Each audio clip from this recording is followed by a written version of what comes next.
또 제 소제목은 죽음을 이긴 죽음이라는 제목의 말씀을 함께 나누려고 합니다. 우리가 29문부터 지금까지 우리를 구원하신 성자 예수님, 삼위 하나님 중에 성자 예수님의 구속사역에 대해서 살펴보고 있습니다. 그리고 오늘은 이 40문에서 44문까지 볼 건데요. 오늘 다룰 메인 주제는 바로 예수 그리스도의 죽으심입니다. 그리고 다음 주에 우리는 부활에 대해서, 다음 주는 통합예배죠. 그 다음 주에 부활에 대해서 살펴볼 건데, 오늘 그래서 핵심 단어는 죽음입니다. 세상 역사를 쭉 살펴보면 이때까지 네로라 하는 많은 사람들이 있었죠. 그 중에 많은 사람들이 불로불사, 이렇게 죽지 않고 오래 사는 것을, 늙지도 않고 오래 사는 것을 바랬지만 그 누구도 피해갈 수 없는 것, 인간이라면 반드시 마주해야만 하는 것이 바로 죽음입니다. 이 시간에 저는 이 하이델베르크 40문에서 44문까지를 살펴보면서 우리를 구원하시기 위해 하나님께서 택하신 방법인 예수 그리스도의 죽음에 대해서 함께 살펴볼 겁니다. 이 말씀을 살펴보면서 우리에게 주어진 그 구원의 은혜가 얼마나 큰지 이 시간 함께 나누어 보기를 소망합니다. 먼저 나누어 드린 핸드아웃 다 받으셨죠? 40문, 오늘 볼 때는 순서대로가 아니라 조금 이렇게 섞여져 있는 거 참고해 주시고요. 먼저 40문을 제가 질문을 드리면 답해 주시면 되겠습니다. 그리스도는 왜 죽으시기까지 낮아져야 했습니까? PPT도 넘겨주시고요. 41문도 함께 보도록 하겠습니다. 그리스도는 왜 장사되셨습니까? 그리스도의 장사되심은 그가 진정으로 죽으셨음을 확증합니다. 이 두 가지 문항을 먼저 살펴볼 건데요. 교회는요, 동양과 서양을 가리지 않고 2000년이 지나도록 2000년까지는 아니지만 2000년가량 모였을 때 신앙 고백을 했는데 바로 사도신경을 통해서 신앙 고백을 했습니다. 이 사도신경 안에는 예수님께서 십자가에 달려 죽으신 내용, 그리고 장사되어 라는 것을 우리가 고백하고 있죠. 다만 이 우리가 고백하는 신앙 고백, 이 사도신경과 이 서양에서 고백하는 이 신앙 고백에는 약간의 차이가 있습니다. 그것은 바로 예수님께서 장사되신 후에 음부에 내려가서 3일 만에 다시 살아나셨다라는 고백이 나오는데요. 서양에서는 이 음부에 내려갔다라는 표현이 있지만 우리가 고백하는 사도신경 한국어판에는 그러한 내용이 삭제되어 있습니다. 우리가 이제 하이델베르크 요리문답을 보고 있는데 여기에서도 예수님은 죽으셨고 장사되셨다라는 표현이 나오고, 우리가 이 뒤에서 살펴볼 내용이지만 예수님이 음부에 내려가셨다라는 표현 역시 나옵니다.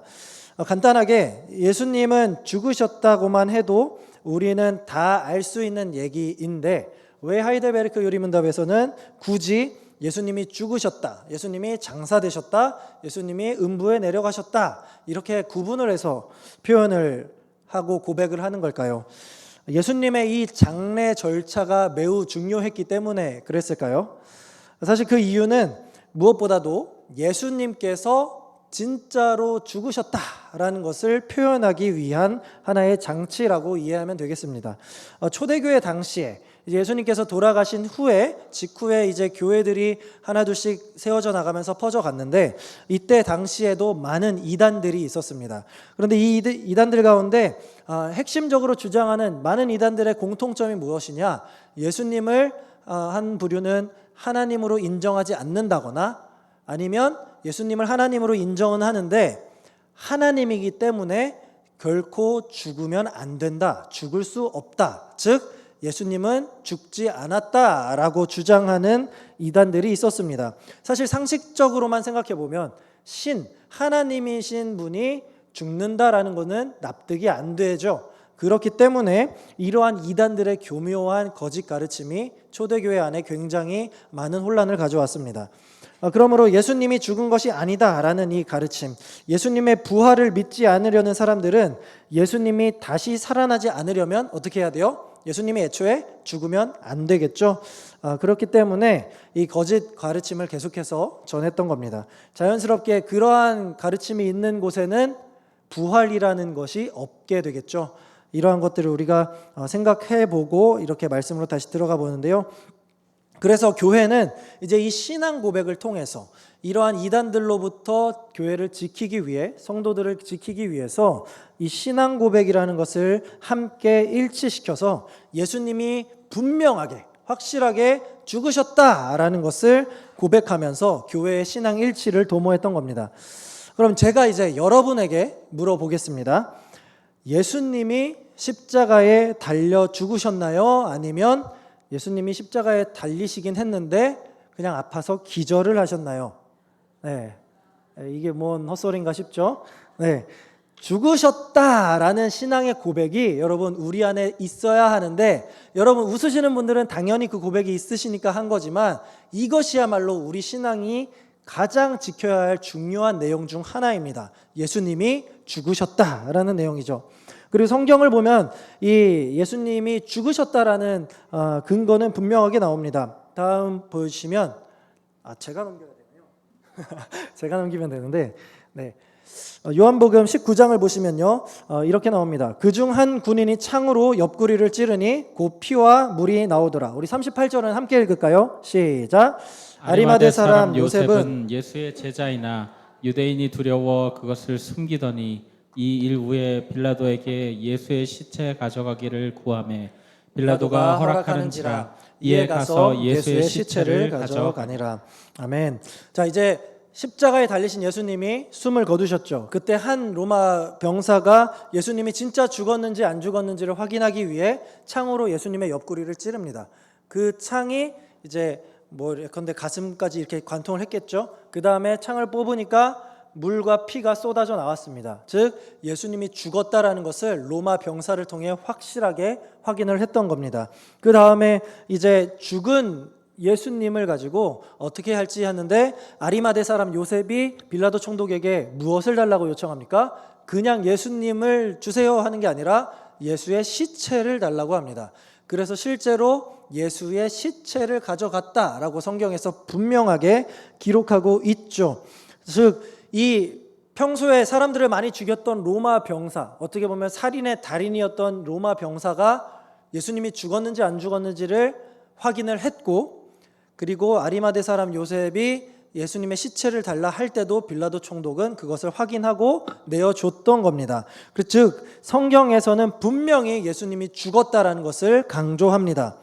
사도신경에서 우리가 예수님이 죽으시고라는 말 다음에 장사 지냈다라는 표현을 덧붙인 이유도 예수님이 진짜 죽은 것이 아니라면 우리의 믿음 자체가 그 기반이 흔들리기 때문에 예수님이 확실히 죽었음을 표현하기 위해서 이렇게 한 겁니다. 자, 이어서 우리가 44문을 함께 읽어볼 텐데요. 자, 음부에 내려가셨으며 라는 말이 왜 덧붙여져 있습니까? 내가 큰 고통과 중대한 시험을 당할 때에도 나의 주 예수 그리스도께서 나를 지옥의 두려움과 고통으로부터 구원하셨음을 확신하고 거기에서 풍성한 위로를 받도록 하기 위함입니다. 그분은 그의 모든 고난을 통하여 특히 십자가에서 말할 수 없는 두려움과 아픔과 공포와 지옥의 고통을 친히 당하심으로써 나의 구원을 이루셨습니다. 네, 그 앞서 말씀드린 대로요, 이 서양의 사도신경에는 예수님께서 음부에 내려가셨다, 이 음부를 지옥으로 이해하시면 됩니다. 지옥으로 내려가셨다라는 말이 있습니다. 그래서 이 표현들로 인해서 예수님이 지옥에 다녀오셨구나, 3일 동안 예수님이 지옥에 있었구나라고 이렇게 오해하기도 합니다.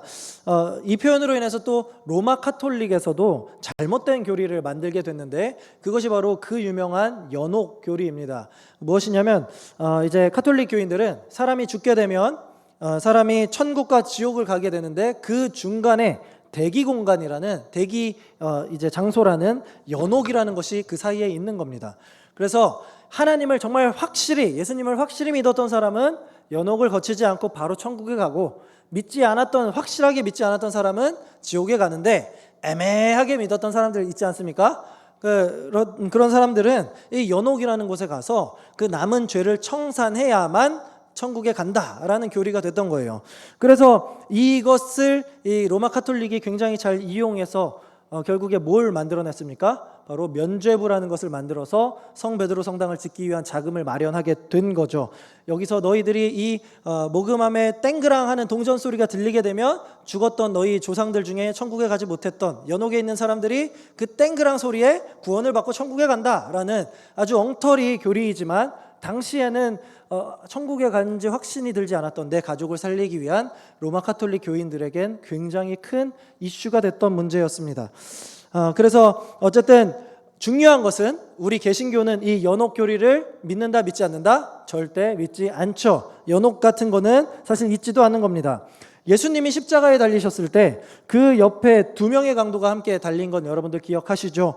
그때 한 강도가 이렇게 말합니다. 예수여, 당신의 나라에 임하실 때 나를 기억하소서. 그러자 예수님께서 어떻게 대답하셨냐면 예수께서 이르시되 내가 진실로 내게 이르노니 오늘 네가 나와 함께 낙원에 있으리라 라고 합니다. 여러분, 만약에 예수님께서 돌아가셔서 지옥으로 바로 가셨다면 이 낙원에 있다라는 말, 오늘 내가 라고 했죠. 오늘. 그럼 예수님께서 3일 동안 지옥에 있었다는 말과 충돌이 되죠. 그러니까 예수님이 거짓말을 하고 있다라는 거잖아요. 사실상 그건 말이 안 되죠. 즉 예수님은 돌아가신 후에 천국에 계셨다라는 것을 우리가 확인할 수 있습니다. 그래서 예수님이 지옥에 내려갔다라고 하는 것은 성경 어디에서도 찾아볼 수 없는 그러한 근거가 없다라고 우리가 이해하면 되겠습니다. 그렇다면 왜 사도신경은 굳이 예수님께서 음부에 내려갔다, 지옥에 내려갔다라고 표현한 걸까요? 이것에 대해서 이제 우리가 너무나도 이렇게 존경하는 존 칼빈이나 아니면 여기 있는 하이델베르크 교리 문답에서는 이 지옥에 대한 얘기를 이렇게 표현합니다. 지옥의 고통, 고난의 밑바닥을 예수님이 경험하셨다라는 뜻으로 이해합니다. 그러니까 여러분, 예수님께서 지옥의, 소위 말해서 지옥의 맛을 보신 건데, 그렇다면 우리가 지옥이라는 단어를 정확히 이해할 필요가 있죠. 이것이 무엇을 표현하는 것이냐라는 말입니다. 여러분들 보통 지옥하면 어떤 게 떠올라요? 불구덩이가 활활 타오르고 있는 것을 우리가 떠오르죠. 근데 그것은요, 지옥에서 내려지는 하나님의 형벌일 뿐입니다. 그래서 지옥이라는 의미의 본래 진짜 의미는 무엇이냐면 다른 것이 아니라 하나님께 영원히 버림받는 것이 지옥이 가지는 참된 뜻이 됩니다. 즉 음부에 내려가셨다라는 뜻은 예수 그리스도께서 하나님께 영원히 버림받으셨었다라고 우리가 이해하면 되겠습니다. 자, 여러분, 우리가 하나님의 성품을 생각해 보면 하나님의 놀라운 성품 중 하나는 자비입니다. 자비. 하나님은 이 메마른 땅에서도 언젠가는 다시 비를 내리셔서 축축히 적시시는 분이죠. 이스라엘 백성들이 수도 없이 많은 죄를 지었지만 그때마다 하나님은 원수로 갚는 게 아니라 은혜로 그들에게 갚아주셨습니다. 자, 그런데 하나님께서 이제 예수님께서 지옥이라고 하셨다는 표현은 하나님께서 이러한 자비조차 없는 것을 의미합니다. 자, 예수님이 말씀하시는 이 부자와 거지 나사로의 이야기를 여러분 기억하시겠죠? 자, 이때 예수님께서는 이 나사로 이야기를 하면서 나사로는 천국에 가고 부자는 이제 지옥에 갔다라는 것을 우리가 이 예화를 통해서 알 수 있습니다. 그때 지옥에 갔던 부자가 어떻게 얘기했냐면요, 이렇게 얘기합니다. 불러 이르되 아버지 아브라함이여 나를 긍휼히 여기사 나사로를 보내어, 지금 지옥에서 하는 말이에요. 그 손가락 끝에 물을 찍어 내 혀를 서늘하게 하소서. 내가 이 불꽃 가운데에서 괴로워하나이다 라고 말합니다. 이 내용 때문에 우리가 지옥은 불구덩이일 것이다 라고 또 많이들 얘기를 하는 거죠. 자, 근데 이 얘기의 골자가 뭐냐면 지금 이 지옥에 간 이 부자는 뭐라고 하는 거예요? 천국에 있는 아브라함, 다시 한번 천국을 향해서 제발 나에게 물 한 방울이라도 달라고, 나를 건져내어 달라라고 호소하고 있는 겁니다. 그런데 여기서 하나님의 대답은 노였습니다. 지옥에서는 단 한 방울의 물조차 허락되지 않는다라는 말이죠. 이 땅 가운데서 하나님은 메마른 땅도 언젠간 물을 채워주셨던 그 자비로운 분인데 지옥에서는 그런 물 한 방울조차 결코 있을 수 없다라는 겁니다. 즉 하나님의 자비와는 단절되어 있는, 하나님과 영원히 단절되어 있는 곳이 지옥입니다. 그러한 개념으로 우리가 이해를 해야 합니다. 자, 예수님께서 십자가에 돌아가실 때 예수님이 뭐라고 말씀하셨는지 여러분 다 아시죠? 엘리 엘리 라마 사박다니, 나의 하나님이여 나의 하나님이여 어찌하여 나를 버리셨나이까? 라고 예수님께서 고백하는 게 바로 이때의 장면입니다. 자, 온 세상의 많은 인류의 죄를 예수 그리스도, 하나님의 아들이 홀로 감당하는 그 순간, 예수 그리스도께서 이제 하나님께서 내리시는 진노와 심판과 저주가 자기 머리 위에 놓여졌을 때, 공의의 하나님께서 차마 그 모습을, 이 죄를, 세상 죄를 모두 다 짊어진 그 모습을 차마 보실 수 없어서 고개를 외면하셨던 그 장면을 바로 이렇게 표현한 겁니다. 하나님께서 예수 그리스도를 버리셨다. 즉 예수님이 하나님과 단절된 지옥의 경험을 깊이 하셨다라는 것을 우리가 이 말씀을 통해 알 수 있는 것이죠. 여러분, 우리가 괴로움을 당할 때 하나님은 당연히 신이시니까 내 슬픔과 아픔을 전혀 모르시는 분일 거라고 우리는 생각할 수 있습니다. 그러나 그렇지 않다는 겁니다. 오히려 예수님은요, 십자가에 달려 이 최악의 고통, 육신의 고통을 당하셨죠. 십자가에서 몸이 찢기고 피가 서서히 흐르고 고통당하는 그 모든 시간을 견디셨습니다. 그리고 이 육체적인 고난뿐만 아니라 모든 인류의 죄를 담당하시면서 성부 하나님과의 관계가 끊어졌던 이 최악의 영적인 고난까지도 직접 당하셨습니다.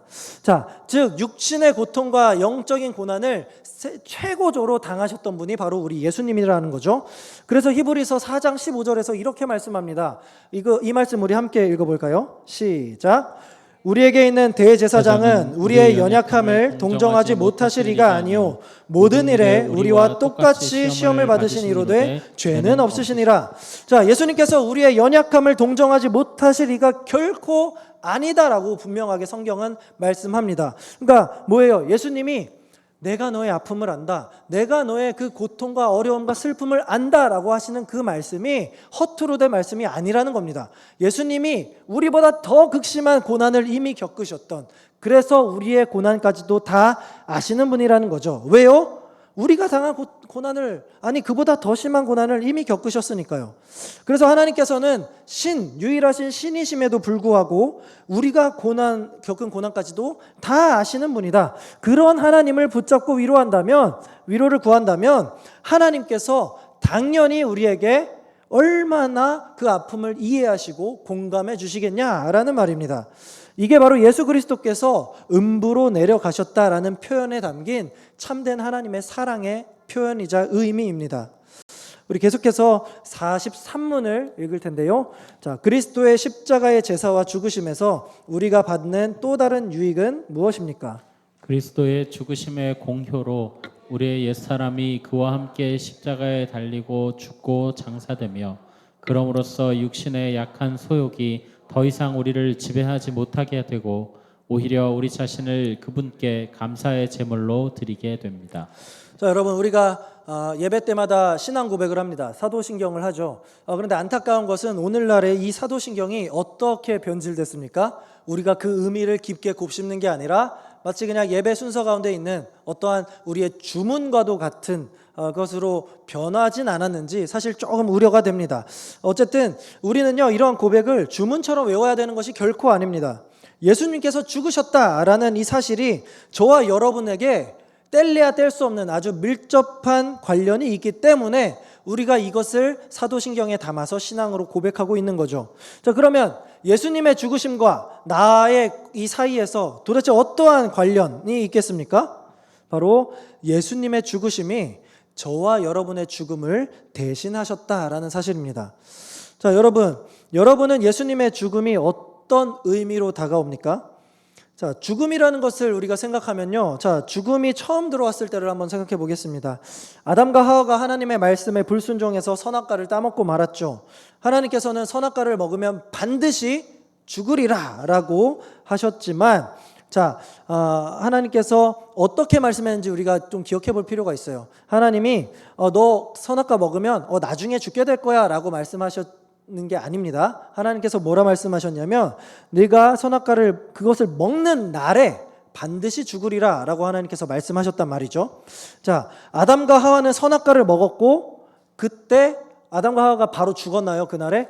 죽지 않았죠. 그러나 하나님의 말씀은 네가 먹는 그날에 반드시 죽으리라라고 하셨다는 거죠. 이것을 우리가 어떻게 이해하면 되느냐라는 건데, 자, 그래서 우리가 이 죽음을 단순한 육체적인 죽음이 아니라, 자, 죽음의 1단계로서 영적인 죽음이라고 우리가 기억을 해야 합니다.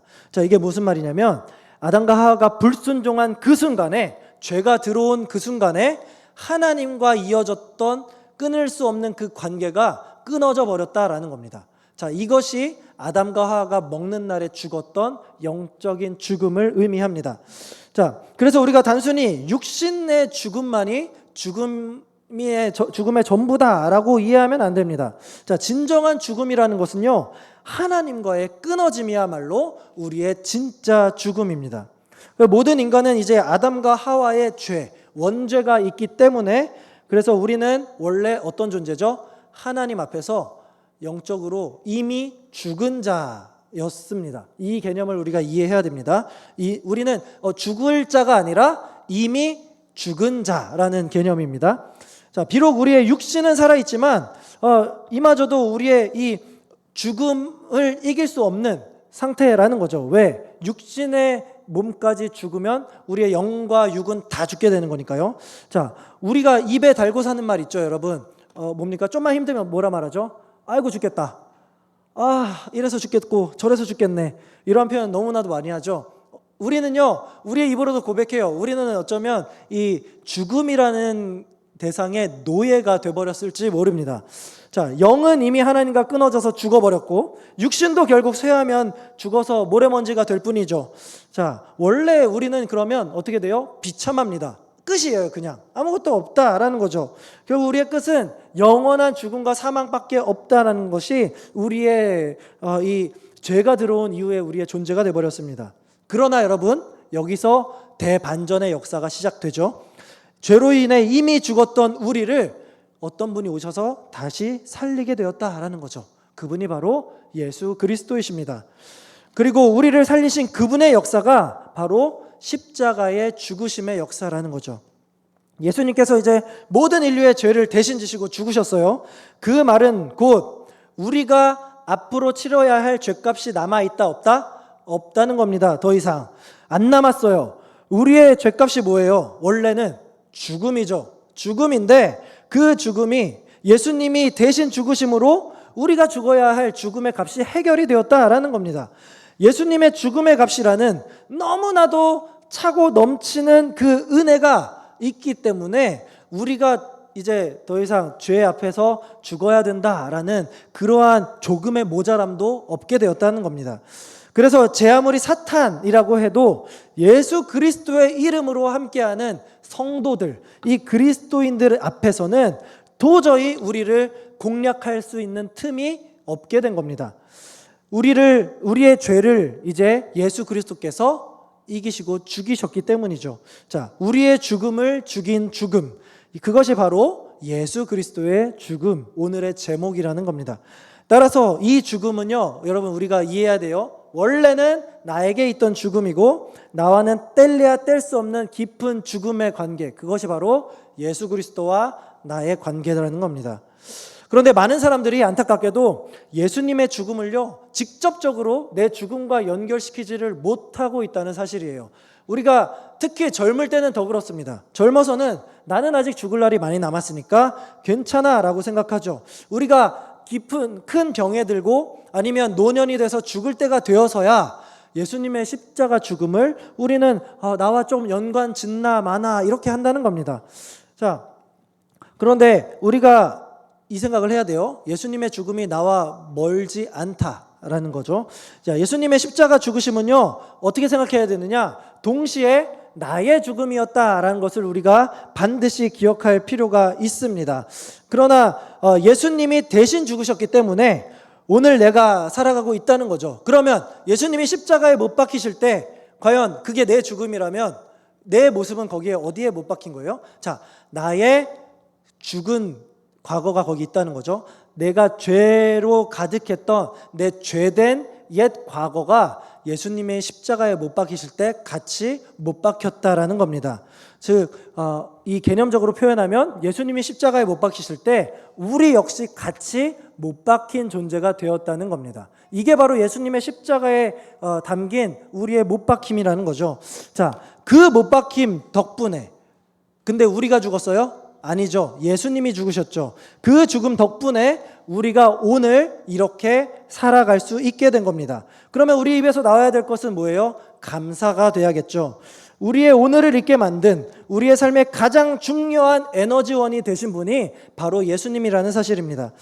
내가 오늘을 맞이하고 살아갈 수 있는 것은 예수님이 나를 대신해 죽으셨기 때문이구나. 예수님의 죽음이 내 죽음을 이기고 오늘 나를 살게 하셨구나 라는 이 고백과 함께 우리는 감사한 마음으로 이제 남은 내 삶을 주님을 위해서 살아갈 수 있어야 하는 것이 신자된 자, 예수 그리스도의 제자된 자로서의 마땅한 자세가 되어야 되는 겁니다. 이렇게 우리에게 주어진 하루의 삶을 예수님의 생명의 값으로 살아간다면, 자, 이것을 자각하고 있다면 우리는 이 땅에서 살아갈 때 이제 어떻게 살아갈 수 있어요? 더 이상 패배가 아니라 승리하며 살아갈 수 있는 겁니다. 무슨 말이냐면, 여러분, 예수님께 우리가 새 생명을 얻었지만 우리는 스스로를 너무나도 잘 알아요. 뭐예요? 우리는 여전히 죄에 노출되어 있고 오늘 하루만 해도 우리는 계속해서 죄에 넘어지는 연약한 존재라는 것을 우리는 너무나도 잘 알아요. 그러나 우리는 그럼에도 불구하고 이전과 달리, 이전에 하나님과 끊어졌던 비참했던 존재와는 달리 이제는 소망을 가지고 살아갈 수 있게 됐다는 거죠. 그게 뭐예요? 더 이상 죄에 패배하지 않고 예수 그리스도로 인해서 내가 더 이상 이 죄에 굴복해서 죽지 않는다. 예수 그리스도로 인해 나는 구원받았다라는 이 사실 덕분에 우리는 더 이상 이 땅 가운데서 패배하지 않고 승리하며 살아갈 수 있다는 말입니다. 우리 계속해서 42문을 읽어보겠습니다. 그리스도께서 우리를 위해서 죽으셨는데 우리도 왜 여전히 죽어야 합니까? 우리의 죽음은 자기 죄값을 치르는 것이 아니며 단지 죄 짓는 것을 그치고 영생에 들어가는 것입니다. 네, 여러분, 우리 인간이 피할 수 없는 것이 있다면 아까 말씀드린 대로 죽음입니다. 자, 아무리 잘 나가는 사람도 죽음을 피할 수 없죠. 제 아무리 피지컬적으로 너무나도 뛰어난 운동선수 리오넬 메시나 이런 사람들이라 해도 세월이 흐르면 어떻게 돼요? 노쇠하게 되고 연약해지고 결국에 우리의 육신은 죽음을 맞이하게 됩니다.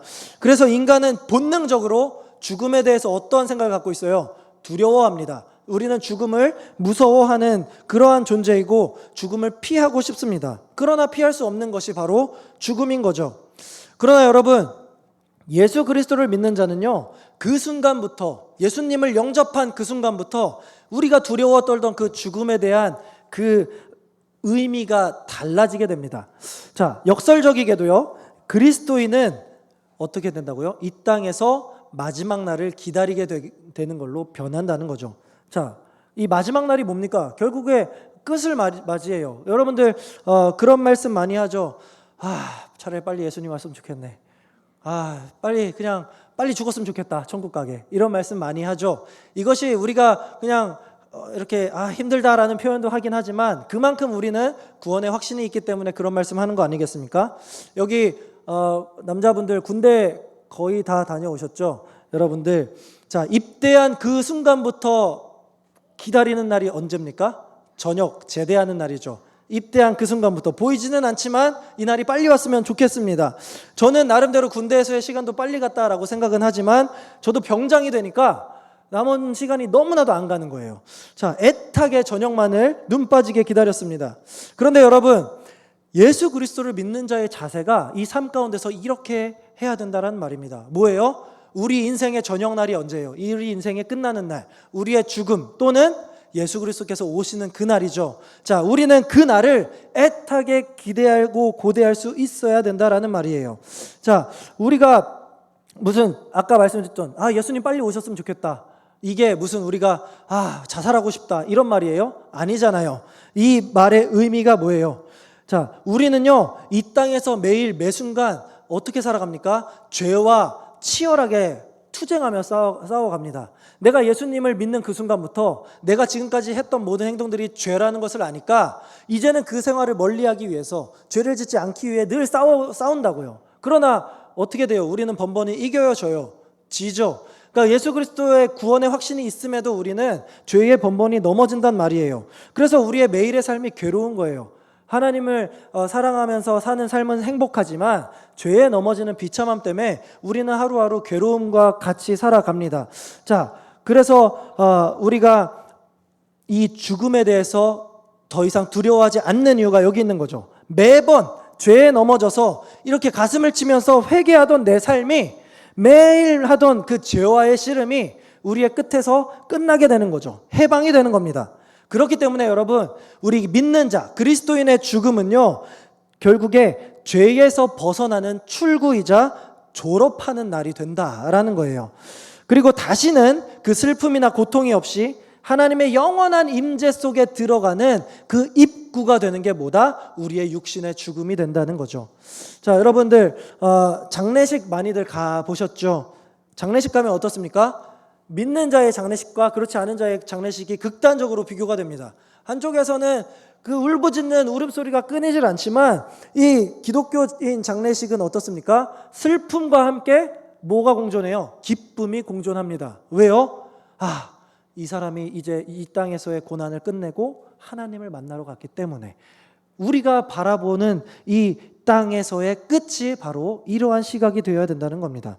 어떻게 그럴 수 있어요? 우리가 어떻게 그 죽음 앞에서 기뻐할 수 있죠? 바로 예수님께서 죽으심으로써 우리 안에 이미 새 생명이 있기 때문입니다. 그분의 이름을 붙잡기만 한다면 우리는 구원으로 들어간다는 확신으로 가득하기 때문입니다. 그런데 여러분, 문제가 하나 있습니다. 그 문제가 뭐냐면요, 많은 기독교인들이 이 진리의 내용을 교회 안에서 이렇게 수없이 많이 들었음에도 불구하고 세상 가운데 살아갈 때 이 사실을 까마득하게 잊고 살아간다는 겁니다. 나는 이미 예수님의 죽으심 덕분에 죄와 사망의 음침한 골짜기에서 해방이 되었는데, 빠져나왔는데 이것을 내 삶에 적용하지 못한다는 거예요. 옛날에 이 미국에서 에이브라임 링컨 대통령이 뭘 선언했습니까? 노예 해방을 선언했죠. 그때 링컨을 지지하는 북부 지방은 모든 것을 지지했지만 남부 지방은 그것을 반대해서 미국 연방에서 탈퇴해서 결국 남북 전쟁이 일어났죠. 자, 미국 전역에 노예 해방이 선포됐지만 남부에서 살아가던 노예들에게는 그것이 나를 위한 노예 해방 선언인지를 이들이 깨닫지 못했던 거예요. 사실상 북부 지방은 애초부터 노예가 별로 없었습니다. 이 노예 해방을 지지한 지역이었기 때문에 실질적인 노예 해방 선언은 남부에 있는 노예들을 위해서 했던 선언이에요. 그러나 그들이 정말 이 선언을 했음에도 불구하고 정작 당사자들인 남부 노예들은 그것이 자기에게 주어진 것인지 전혀 알지도 못하고 깨닫지도 못했다는 거죠. 자, 우리도 혹시 죄와 사망 앞에서 그렇게 살아가고 있지는 않은지 한번 돌아볼 필요가 있습니다. 앞서 말씀드린 대로 우리는 예수님과 마찬가지로 우리의 옛 과거는 저 골고다 언덕 십자가 위에서 못 박혀 죽었습니다. 왜요? 원래 그 죽음이 예수님의 죽음이 아니라 내 죽음이었으니까요. 그러나 예수님께서 죽으심으로 우리는 그 죄와 사망에서 해방이 되었죠. 이게 바로 예수님의 핏값입니다. 예수님이 이 세상 어떤 것과도 바꿀 수 없는 가장 비싼 값이 예수님의 핏값, 죽으심의 값이라고요. 그럼에도 불구하고 우리가 그 피로 이제 죄사함에 인쳐진 우리가 늘 죄의 불안에 떨고 있으면서 죽음이 마냥 이렇게 두렵고 무섭다면 여러분, 우리 안에, 내 안에 과연 내가 참된 구주로서 구원자로서 예수님을 확신하고 있는 것인지 우리는 우리 안에 있는 믿음을 다시 한번 돌이켜 점검할 필요가 있습니다. 자, 이것을 위해서 제가 여러분들에게 질문을 드릴 테니까 속으로만 대답하세요. 여러분은 여러분이 죄인이라는 사실을 믿으십니까? 당신의 죄를 위해서, 여러분의 죄를 위해서 예수님께서 친히 십자가에 달려 죽으셨다는 사실을 여러분은 확신하십니까? 그 죽음이 바로 내 죽음이었어야 된다는 것을 여러분은 인정하십니까? 지금 제 질문에 속으로나 이렇게 입으로나 아멘이라고 자신 있게 우리는 대답할 수 있어야 합니다. 왜요? 예수님이 십자가에서 흘린 피와 죽음의 값이 그만한 가치가 있고도 남음이 있기 때문입니다. 그러므로 여러분, 우리가 이것을 깨달았다면 앞으로 살아갈 때 우리의 삶은 전격 변화가 있어야 합니다. 매 순간 나를 유혹하는 그 죄의 속삭임으로부터 우리는 이제 그것은 죄야 이러면서 멀리 할 필요가 있어요. 저는 분명히 예수님을 믿는데 그런데도 자신이 없어요. 두려워요. 이런 분들 계십니까? 여러분, 왜 그런 생각이 드냐면요. 내가 그 죄를 내 힘으로 이기려 하기 때문입니다. 내 스스로 그 죄를 이기려 하기 때문이에요. 그러나 여러분들, 제가 당부드립니다. 내가 내 죄를 이기려 하는 마음은 다 내려놓으시기 바랍니다. 그럴 때 우리가 해야 될 것은 내 힘이 아니라 저 십자가를 바라보는 겁니다. 예수 그리스도께 모든 것을 맡기고 그리스도의 십자가 보혈의 힘으로 우리가 죄의 유혹을 이겨내며 살아가야 한다는 말입니다. 그것만이 우리가 이 악한 세상에서 승리하며 살아가는 필승이자 유일한 무기가 된다는 것을 여러분들 꼭 명심하시기 바랍니다.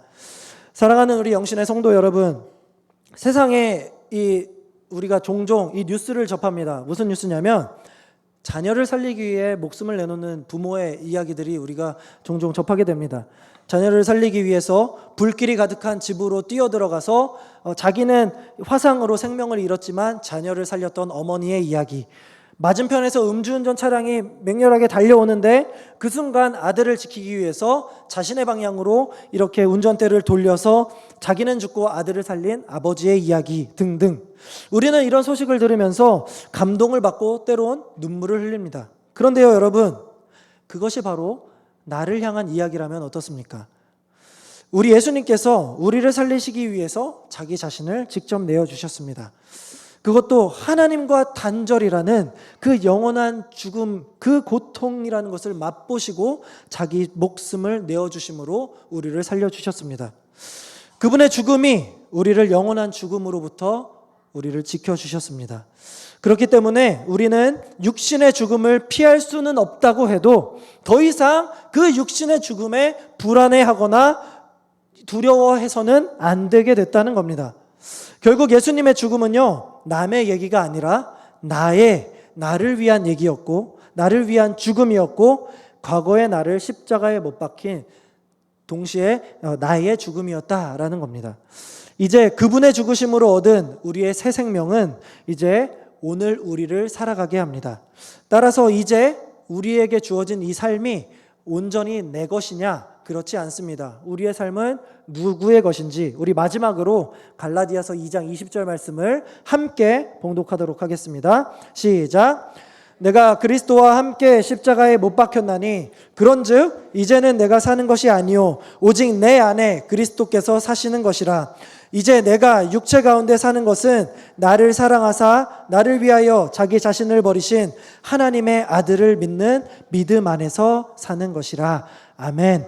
여러분, 이 말씀을 우리의 삶의 목표로 삼으시고요. 더 이상 죽음을 두려워하지 마시고 주님께서 목숨으로 산 나의 삶을, 내 생명을 이제는 우리 주님을 위해서 온전히 살아가시는 저와 여러분들 되시기를 우리 주님의 이름으로 간절히 소망합니다.